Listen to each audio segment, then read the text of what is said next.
ادا کرتے، نماز توبہ ادا کرتے، نماز حاجت ادا کرتے۔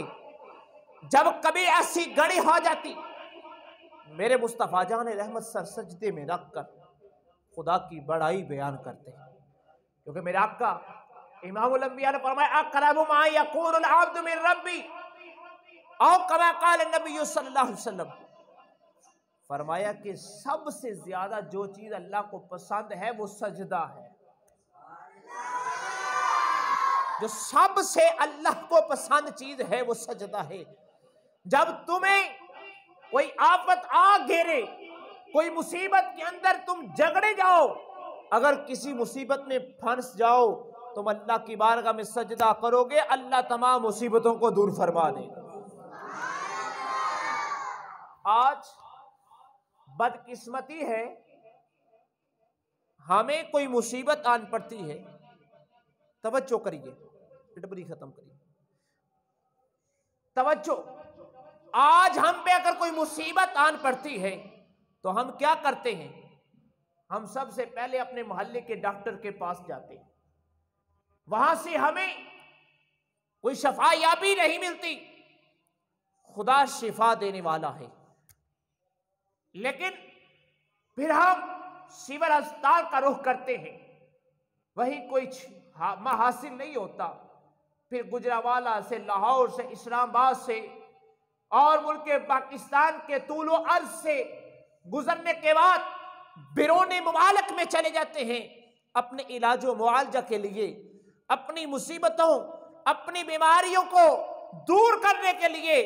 ہم پاکستان کے طول و عرض کے ایک ایک ڈاکٹر سے دوائی لینے کے بعد، علاج معالجہ کرانے کے بعد ہم بیرون پاکستان کے باہر چلے جاتے ہیں، دوسرے ممالک میں چلے جاتے ہیں، کہیں سے ہمیں یہ بیماری ہم سے یہ دور ہو جائے، اس بیماری سے ہمیں نجات مل جائے۔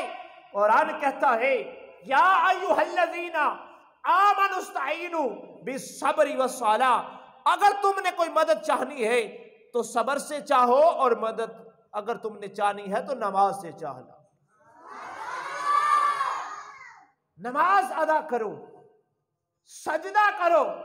میرے مصطفیٰ کا یہ وطیرہ تھا، جب کبھی سورج گہرا لگتا نماز پڑھتے، چاند گرنے لگتا نماز پڑھتے، نماز استسقاء ادا کرتے، نماز حاجت ادا کرتے، نماز شکرانہ ادا کرتے، نماز حاجت ادا کرتے۔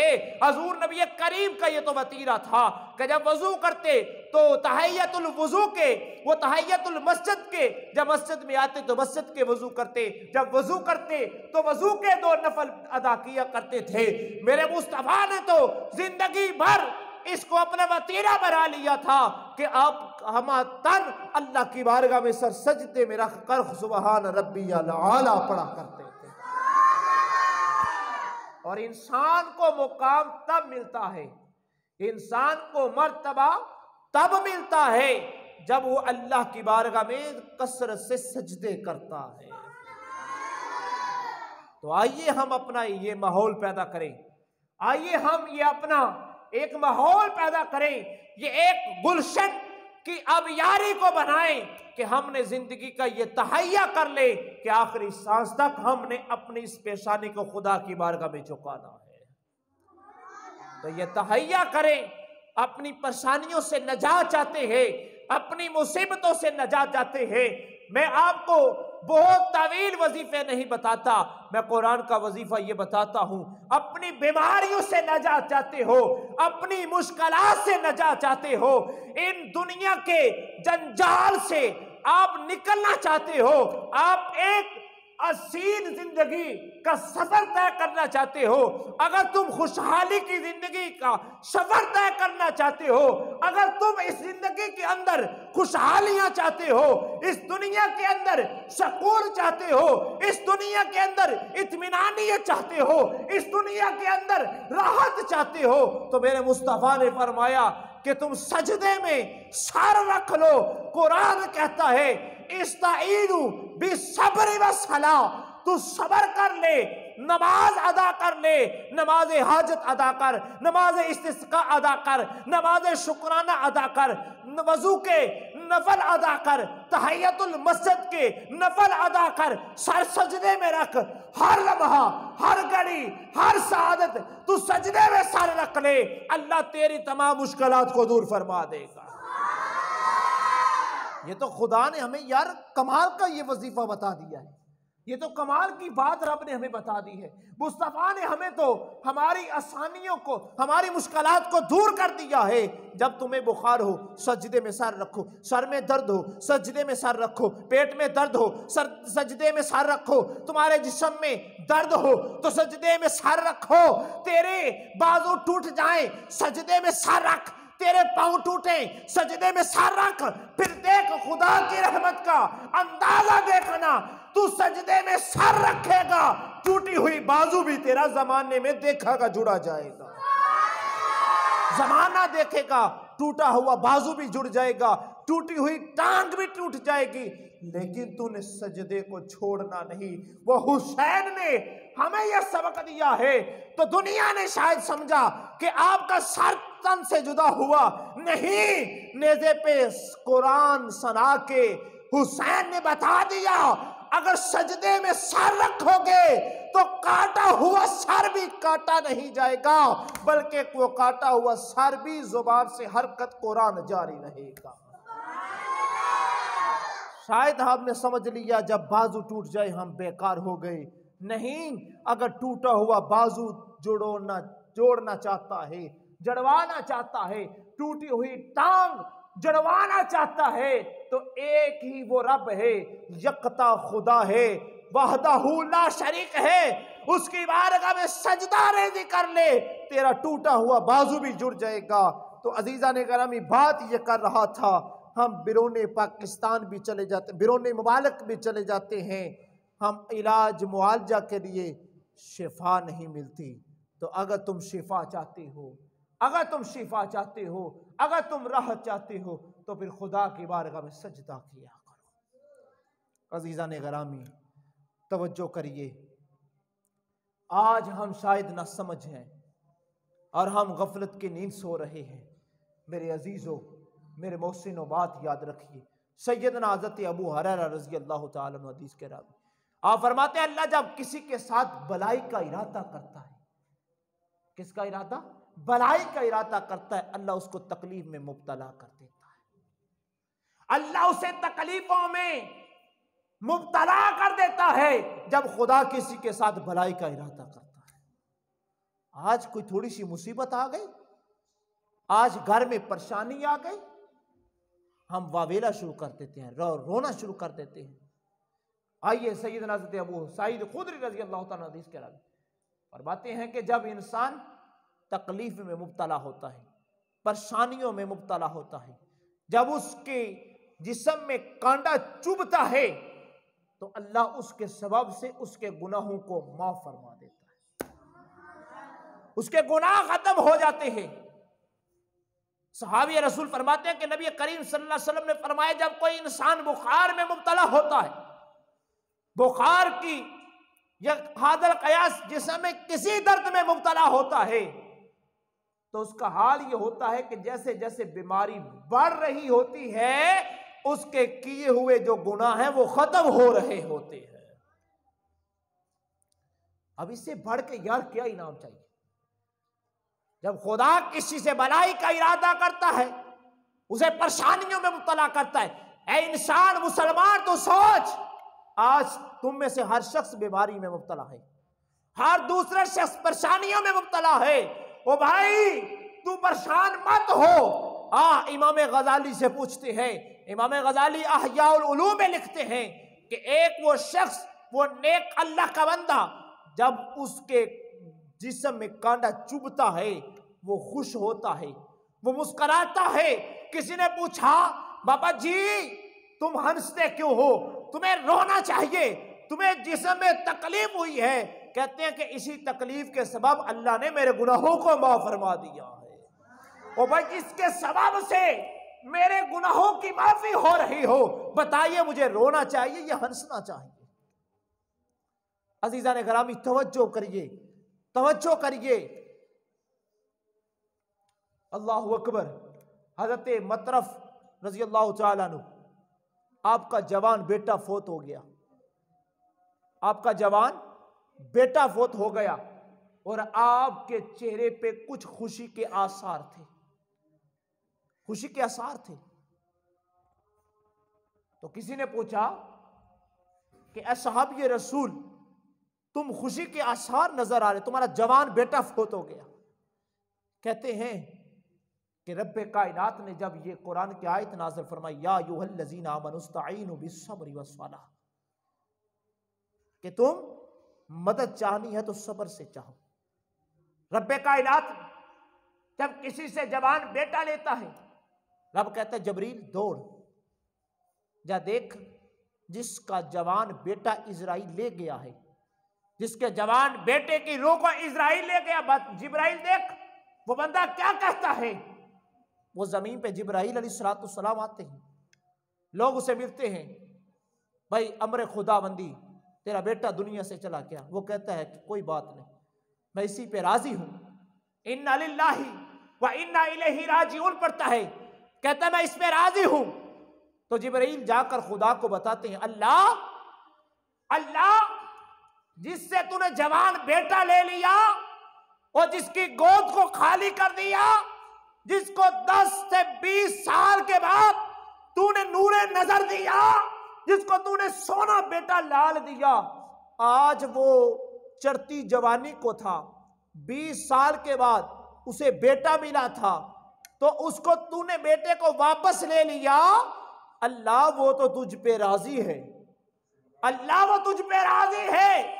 وہ کہتا ہے جیسے اللہ کا حکم وَإِنَّا لِلَّهِ وَإِنَّا إِلَيْهِ راجعون پڑتا ہے، رب فرماتا ہے جبریل گواہ ہو جا، میں نے اس کو جنت عطا فرما دی ہے۔ میرے امام الانبیاء نے فرمایا لوگوں سنو، ہر ایک شخص کا حساب ہوگا، ہر ایک شخص کا حساب ہوگا، لیکن دنیا میں جس نے صبر کیا، اللہ اس کو بغیر حساب جنت میں داخل فرما دے گا۔ یار صبر کر کے دیکھے تو صحیح، کسی مصیبت پہ صبر کر کے دیکھے تو صحیح، پھر دیکھنا اللہ تعالیٰ کتنی کرم نوازی فرماتا ہے۔ حضرت یونس علیہ السلام کی بارگاہ میں جبریل آئے، توجہ کریے، جبریل آئے تو حضرت یونس علیہ السلام نے کہا جبریل میں دنیا میں سب سے اچھا اور اعلیٰ ظرف کا انسان دیکھنا چاہتا ہوں۔ تو حضرت جبریل نے فرمایا آؤ پیارے یونس میں آپ کو دکھاتا ہوں۔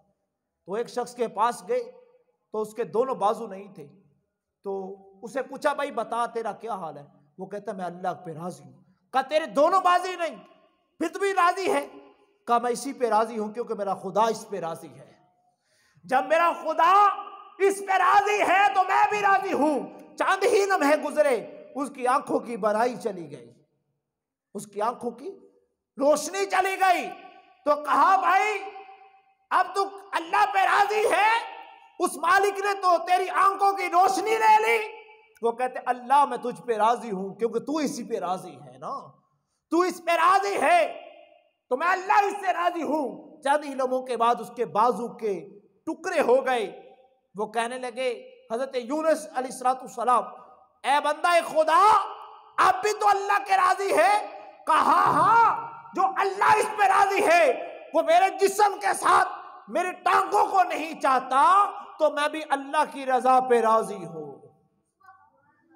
تو حضرت یونس فرماتے خدا کی قسم میں نے دنیا میں اس سے بڑا قابل انسان نہیں دیکھا، یار اتنی مشکلات، بازو بھی نہ رہے، ٹانگیں بھی نہ رہیں، آنکھوں کی روشنی بھی نہ رہے، پھر وہ کہتا ہے میں اللہ تجھ پہ راضی ہوں، اللہ میں تجھ پہ راضی ہوں۔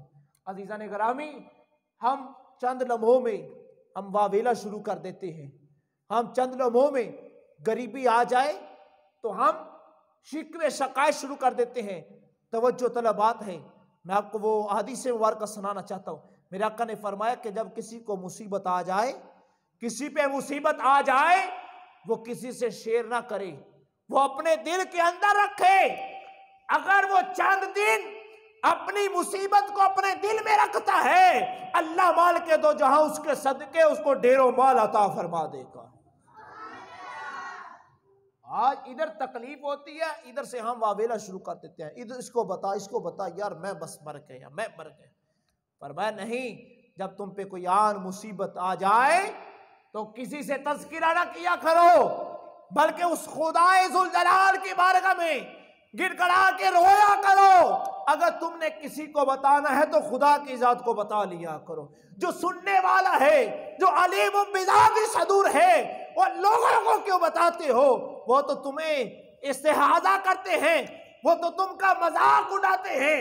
آج اگر کوئی غریب کسی کے سامنے ہاتھ ملاتا ہے، لوگ اس کو تان و تشریح دیتے ہیں، اسے سہارا نہیں دیتے۔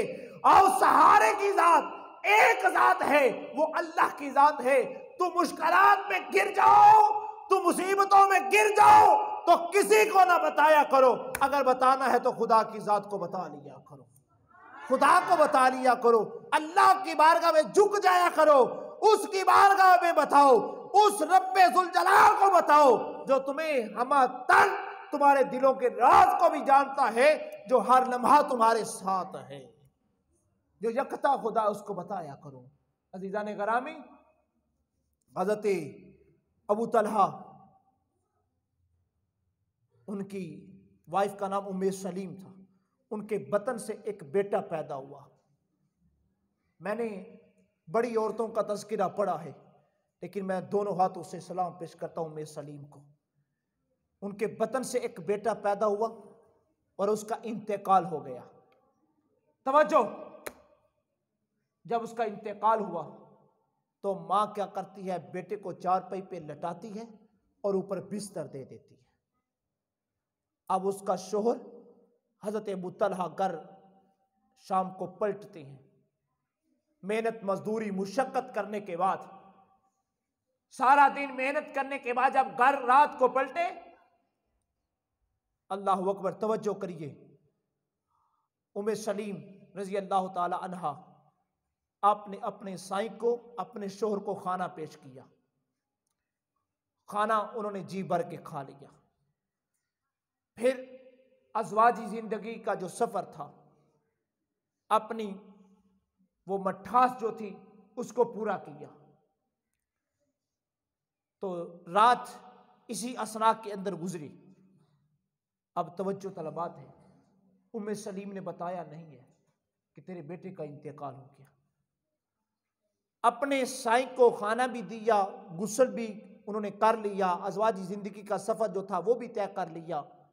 تو پھر کچھ جب آپ نے غسل کر لیا تو غسل کرنے کے بعد کہا کہ اے ابو طلحہ، اگر کوئی انسان امانت کسی کو دے اور پھر وہ لینے آ جائے تو اس کو دے دینی چاہیے کہ نہیں؟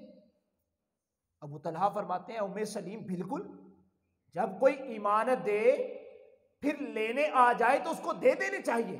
تو فرمائے بس ایسے ہی ہے، اللہ نے جو تجھ کو امانت دی تھی بیٹے کی صورت میں، خدا نے وہ واپس لے لی ہے،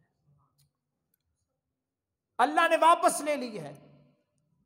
تو حضرت ابو طلحہ کھڑے ہوئے، کہنے لگی اے ام سلیم، اے میری بیوی، تو نے مجھے ساری رات نہیں بتایا؟ میں شام کا گھر آیا، تو نے بتایا تک نہیں کہ میرا بیٹا فوت ہو گیا اور اس کی چارپائی میرے گھر میں پڑی ہے؟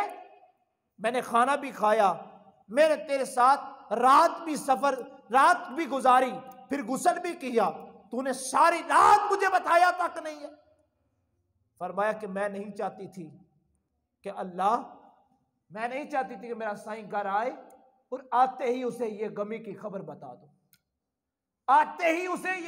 خبر بتا دوں کہ وہ تیرا بیٹا فوت ہو گیا ہے۔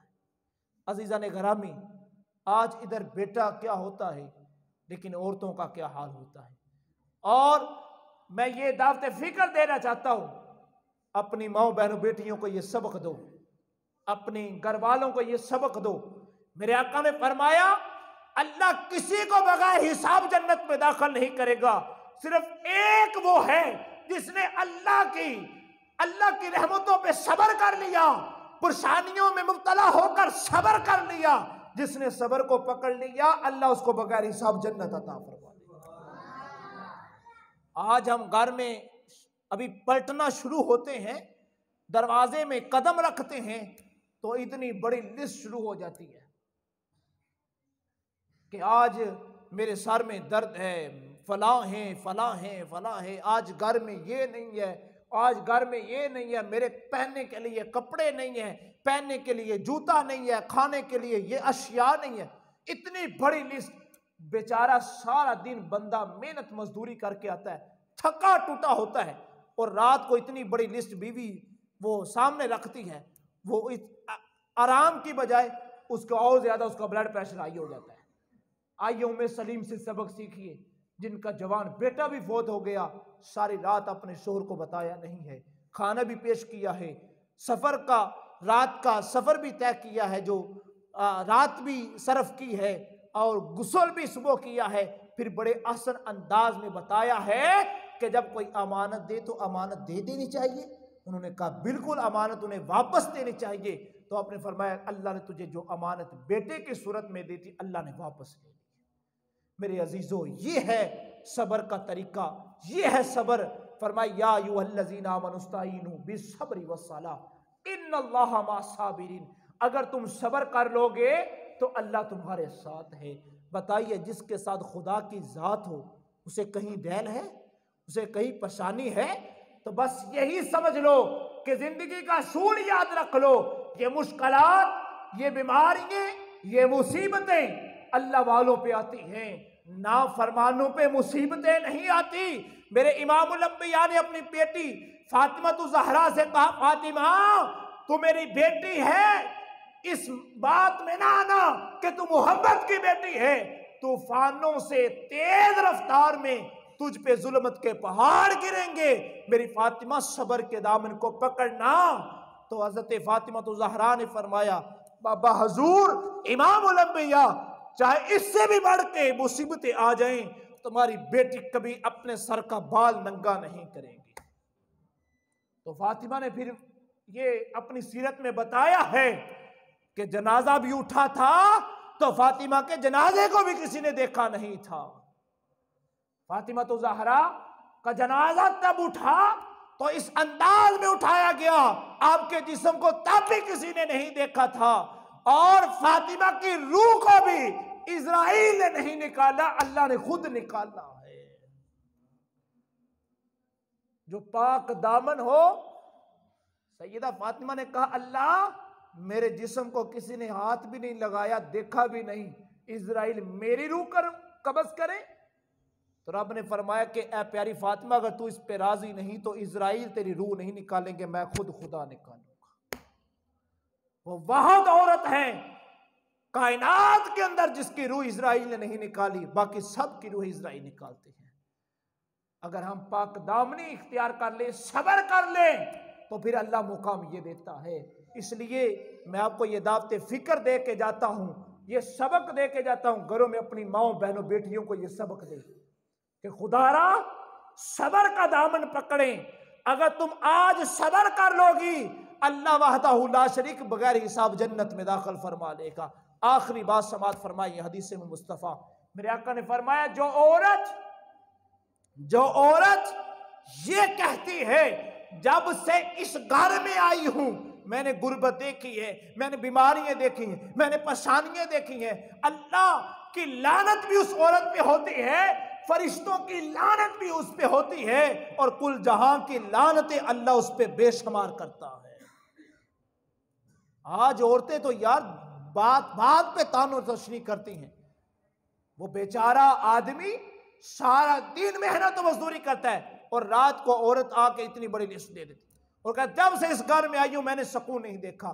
میری ماں بہن بیٹیوں کو یہ سبق دو، اگر تم نے یہ جملہ بولا اللہ مالک دو جہاں کے محبوب فرماتے ہیں اللہ اس کو جہنم میں پھینک دے گا، اس کی زندگی بھر کی نیکیاں تباہ و برباد ہو جائیں گی. جو عورت یہ کہتی ہے میں جب سے اس گھر میں آئی ہوں میں نے یہاں مشکلات ہی دیکھی ہے، میں نے بیماریاں دیکھی ہے، مجھے اس گھر میں سکون نہیں ملا، اس عورت کو اللہ رحمت کی نگاہ سے بھی نہیں دیکھیں گے، اس کو جہنم کے اندر پھینک دیں گے. اس لیے اپنی ماؤں بہنوں بیٹیوں کو سبق دیں، اپنی زندگی کو بہتر کریں، اپنی قبر حشر کو بہتر کریں، اور زندگی میں یہ جملہ اپنی زبان سے نہ بولیں، ہمیشہ اپنی خاوند اپنے شوہر کا شکریہ ادا کریں۔ اللہ ہم سب کو عمل کی توفیق عطا فرمائے۔ آخر دعوانا الحمدللہ۔